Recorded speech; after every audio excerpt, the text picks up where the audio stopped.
as we in Islam we believe that when you go to the other world, you will not find me an old man like this with a long beard. You will find me only 33 years old, the same age of Jesus Christ, peace be upon him. The same age will be, inshallah.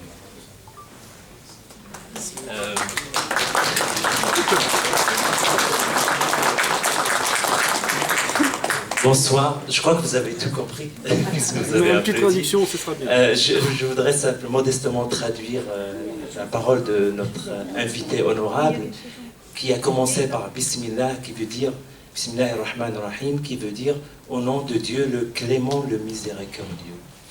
Le créateur de tout l'univers, le créateur de nous tous. Alors on l'appelle par plusieurs noms.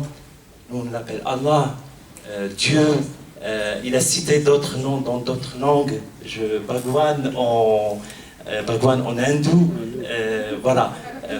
Et puis, donc, c'est notre Dieu à nous tous.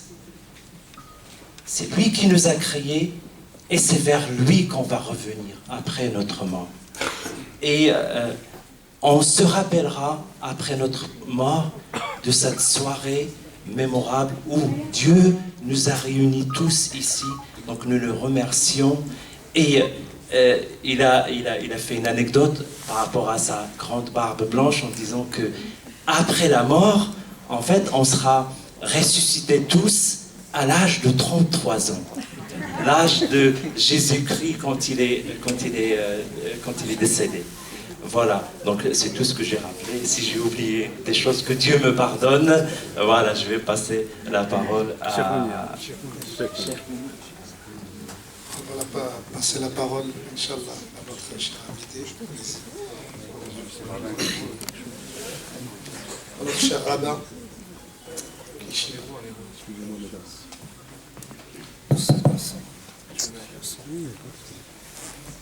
Chers amis, tout d'abord bonsoir à tous et à toutes. Merci de nous avoir cette opportunité, cette occasion. Tout d'abord se rencontrer ensemble et aussi évoquer, parler et renforcer le vivre ensemble dans notre ville, ici même à Clichy. Avant de parler, de raconter une petite histoire de la Bible, je voudrais rien que rappeler que dans un contexte où les tensions liées aux religions sont source de conflits et de drames, le passage du tour de l'amitié est un acte symbolique. Le passage de l'amitié est un acte symbolique fort qui doit permettre d'engager le dialogue constructif et de surmonter les préjugés, les stéréotypes. C'est la raison pour laquelle, encore une fois, je pense que cette soirée sera constructive pour nous tous, parce qu'avec ce dialogue que nous allons essayer de renforcer, je pense que l'amitié, la solidarité de notre ville pourra aller de mieux en mieux. Si déjà aujourd'hui, nos conditions sont favorables, alors je pense qu'on pourra encore faire mieux et aller de mieux en mieux. Je voudrais partager avec vous une histoire, un récit qui est raconté tout au début de la Torah, ainsi que dans le Coran. J'ai vu que cette histoire est racontée également, mais c'est une histoire très très connue par tous. Mais je voudrais, avec votre permission, la raconter. C'est une histoire de deux frères, deux hommes qui ont été issus de Adam et Ève. Comme vous le savez, il s'agit de Caïn et Abel, ou bien Cain et Abel.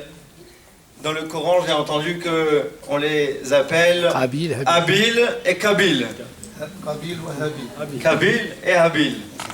Alors j'ai fait quelques devoirs avant d'arriver et excusez-moi si j'ai fait quelques erreurs dans la prononciation, mais ce sont deux frères remplis de bonne volonté, qui ont décidé d'apporter une offrande à Dieu. Le grand frère Cain a commencé par une offrande qu'il a apportée. C'était une offrande des fruits de la terre. Et Abel a décidé lui aussi à son tour de ramener de son bétail et de leur partie grasse. Dieu a accepté